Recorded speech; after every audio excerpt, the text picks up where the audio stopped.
salita ng Diyos at saka about rin po sa Ako na. pagiging mag-asawa ng dalawang tao. Huwag mo magalaw ah.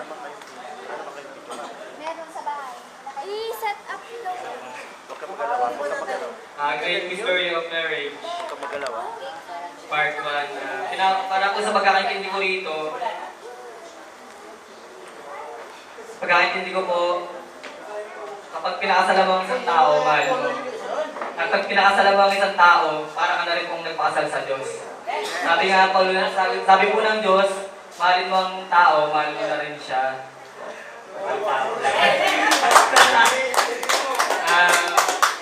Kung sa pinakasala mo isang tao, mahal mo. Ibig sabihin, mahal mo rin siya.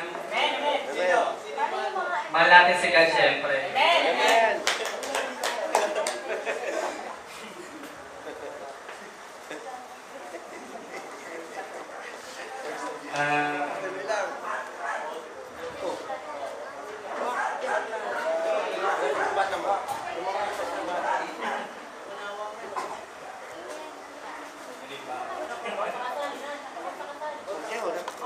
About sa kasal po, inulit ko yung ang pagiging mag-asawa po, kailangan po talagang ikasal. Kasi yung po ang yung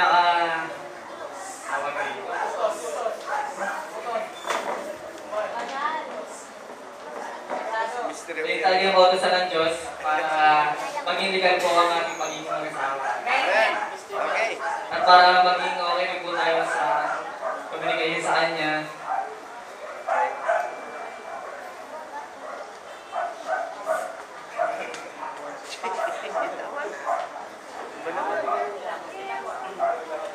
Yun lang po. Amen. Kahit hindi siya nagsisimba, nagawa niya ng sarili. Amen. Praise God. Tinatawagan ko si Brother Charles. Mag-share tayo ng about sa loob at sa kanyang nalalaman. Palakpakan natin. Magandang gabi po. Ay, umaga pala. Magandang gabi po sa Nagpapasalamat ako kasi na-invite kami ni Alan. Magandang umaga po sa inyo.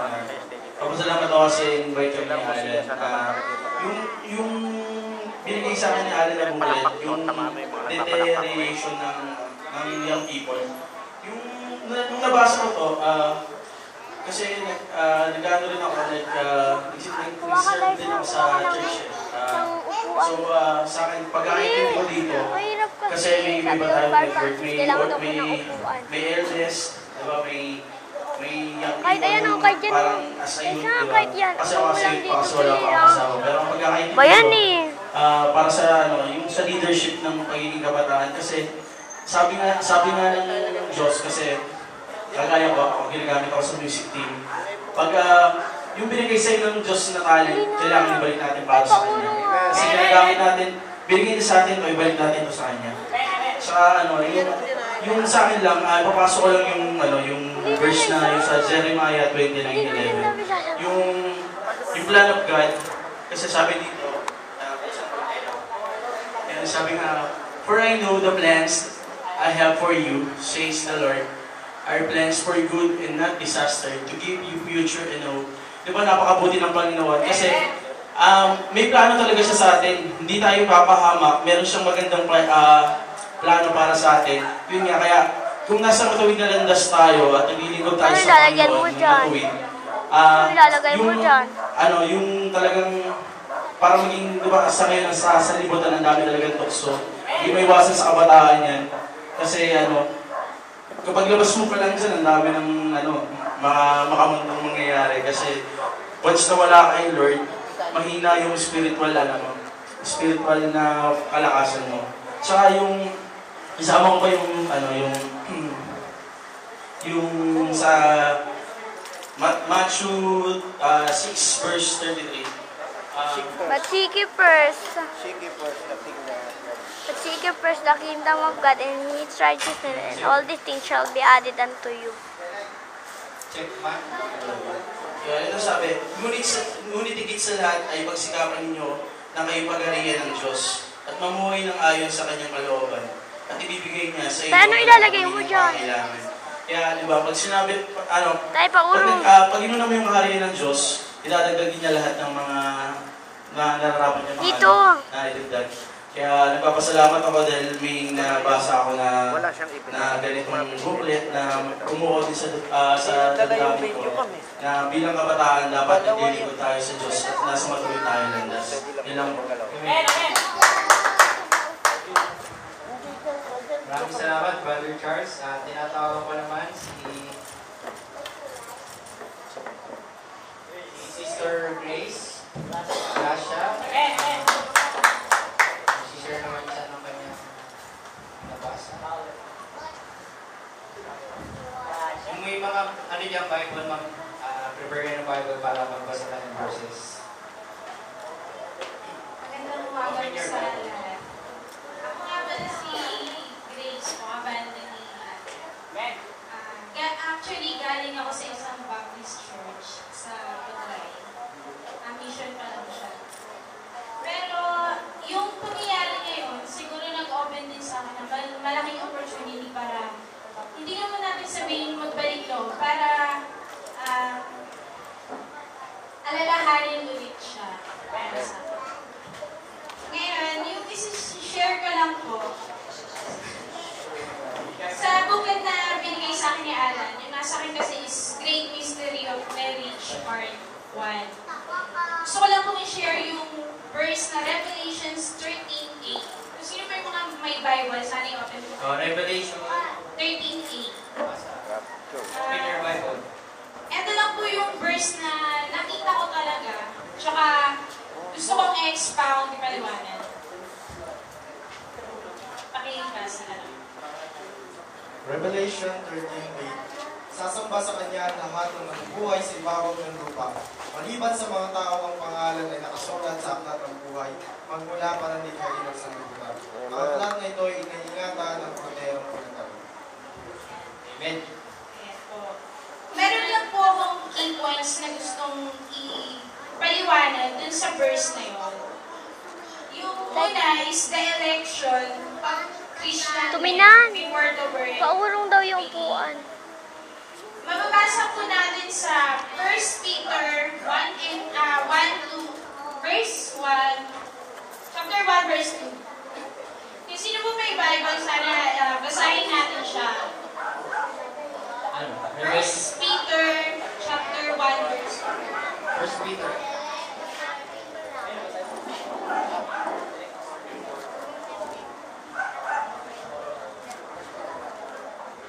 Peter 1:2. Like according to the foreknowledge of God the Father, your satisfaction of the Spirit, unto obedience and sprinkling of the blood of Jesus Christ, grace unto you and peace be multiplied. Kung mababasa po natin sa Revelations 13:8, nakalagay po doon, and all that dwell upon the earth shall worship Him, whose names are not written in the book of life of the Lamb slain from the foundation of the world.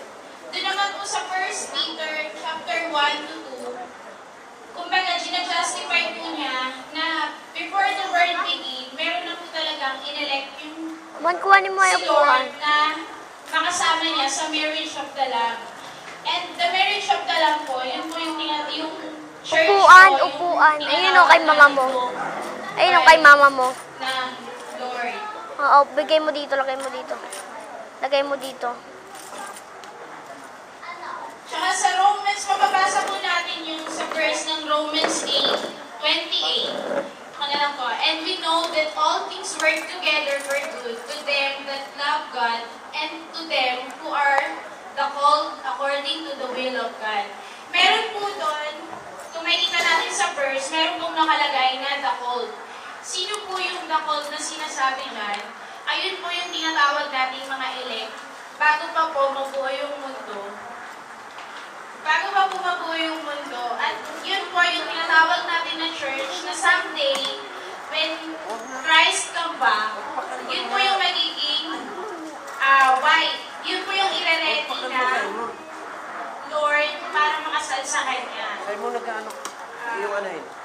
Pero, Lagyan mo doon sa may... gusto ko lang, meron din po dyan sa, nakalagay po sa verse 29 ng Romans 8.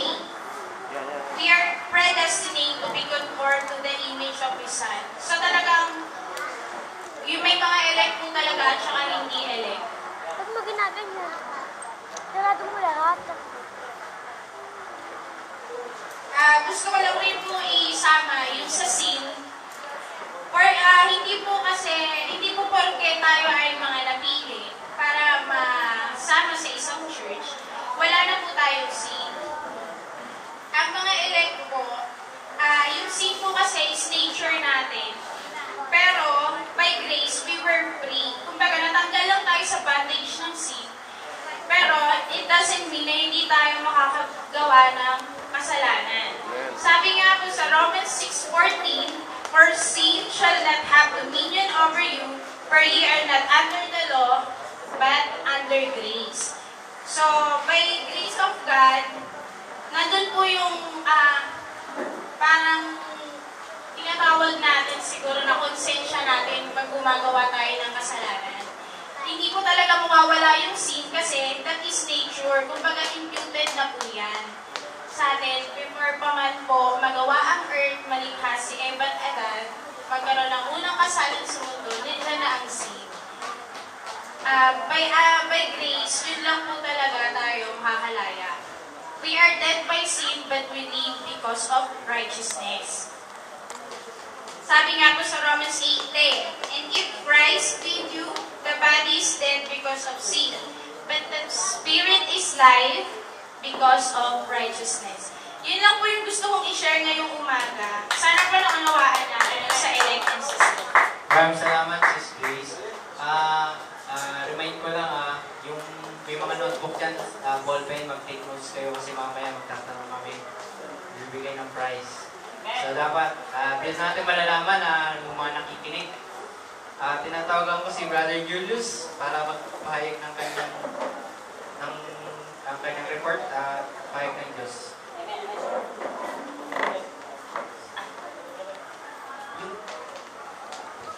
Amen.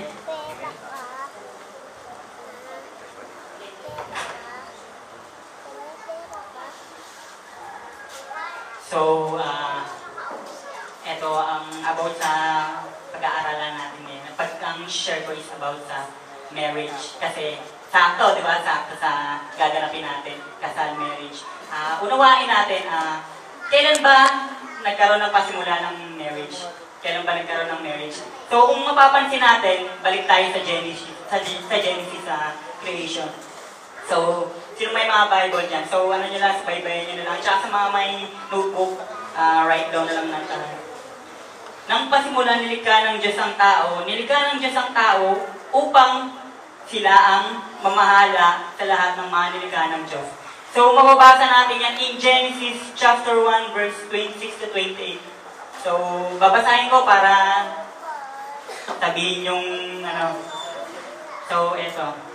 In Genesis chapter 1, verse 26 to 28. Ito po ang sinasabi. Okay.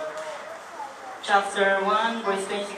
Pagkatapos likhain ng lahat ng ito, sinabi ng Diyos, ngayon, lalangin natin ang tao. Ating gagawin siyang kalarawan natin. Ito pa po. Siya ang mamahala sa mga isda, mga ibon, at lahat ng hayop, maging maamo o mailap, malaki o maliit. Nilalang ng Diyos ang tao ayon sa kanyang larawan. So, hanggang doon mo natin. So, mapapansin nyo, from the creation, yung binigay sa atin ng karapatan ng Diyos. Ano ba binigay sa atin ng karapatan ng Diyos? Na mamahala sa lahat ng bagay na nilikha ng Diyos. Kung mapapansin nyo, ganito kasi yan eh. Papakita ko lang po. From the God. So, sa kanya nagsimula ang lahat. Hanggang sa, ano ba yung niyakap niya? Ano ba yung ginawa niya? Ano yung sa kanya? So, yung creation. Creation. Pasensya na po, medyo pangit talaga. Sulat ko. Patsagaan yung so creation. Kung mapapansin natin is, Yan, yung God, at saka niyakap niya yung creation niya. So, siya, mahal niya yung creation niya. So, siya yung gawa niya. Balik tayo dun kay Adan at Eva. Ayun nga, di ba? Nalaman natin na ang Diyos, nilikha niya sino unang nilikha ng Diyos? Eva, Adan! Very good. So, ayun. So, nilikha na. Ay, ang unang tao is si Adan. Ngunit, ito, mababasa natin. Sinabi din dito, ngunit wala ni isa sa mga ito ang angkop na kasama at katulong niya. Kaya, dito pumasok si Eva. So, nakita ng Diyos na mag-isa lang si Adan. So, inisip ng Diyos, kailangan kong lumikha ng aangkop sa kanya. So, dito nga po pumasok si Eva. In Genesis chapter 2, buksan niyo po. Chapter 2, verse 21 to 23. So, makikita natin dito is kung saan ang galing si Eva. Chapter 2, verse 2. 21. Genesis chapter 2, verse 21 to 23. Ito po ang sinasabi. Babasahin ko na lang po. 21. Kaya pinatulog ni Yahweh ang tao, samantalang naihimbing, kinuha niya ang isang tadyang nito at pinaghilom ang laman sa tapat niyon. Ang tadyang na iyon ay ginawa niya ang isang babae at inilapit sa lalaki. Sinabi ng lalaki, sa wakas, narito ang isang tulad ko, laman ng aking buto ng aking buto, babae ang siyang titawag sa kanya sapagkat sa lalaki nagmula. Ang sabi, babae ang itatawag sapagkat sa lalaki nagmula. So, eto po natin, sundan nyo na lang po. Lalaki. So, ano yung sa kanya? Sa kanya nagsimula? Babae. Kaya tinawag na babae dahil galing sa lalaki. So, kung mapapansin niyo po, may excess po ba? May ibang nilalang pa ba? May alien? So, napansin niyo ba may tomboy, may bakla? Wala. Dalawa lang po, di ba? Malinaw. Babae at lalaki. So, yung lumabas na, ibang spirito na po yun. So, eto lang po talaga. Babae at lalaki. Pakisabi nga po. Babae at lalaki. Very good. Palakpakan natin ang Diyos. So, eto, papansin natin, sa simula pa lang, pinagsama na ng Diyos ang babae at lalaki sa Eva at Adan. So, dun mapapansin natin na sa simula pa lang pala is may kasal na. So, mahalaga talaga ang kasal. Kung mapapansin natin na talagang kailangan talaga ng basbas ng Diyos bago magsama ang tao. So, sinauna pa lang po yun. So, from the creation pa lang yun. So, papakita natin. Paano ko nasabing sa umpisa pa lang is mahalaga na yung kasal? So, eto po, basahin po natin in Genesis chapter 1 verse 28. So, ano niya lang po, sundan niyo po. Note niyo po. Baka sabihin niyo po is, ano lang din nagsasabi ko. Chapter 1 verse 28. At sila'y pinagpala, wika niya. So, at sila'y pinagpala. In English, He blessed them. So, mahalaga pala ang basbas ng Diyos. So, sundan po natin. Ito, para po ito sa mga kabataang nandito na nagbabalak mag-asawa. Ito po ang panuntunan ng Diyos sa atin. So, ito po. Chapter 1, verse 28. At sila'y pinagpala, wika niya. Bago niya sabihin ito, at sila'y pinagpala, ito ang kasunod na sinabi. Magpakarami kayo at punuin ng inyong mga supling ang buong daigdig at pamahalaan ito. So, napansin niyo po, ano po muna sinabi? At sila'y pinagpala, bago kayo magparami. So, pasensya na po, pero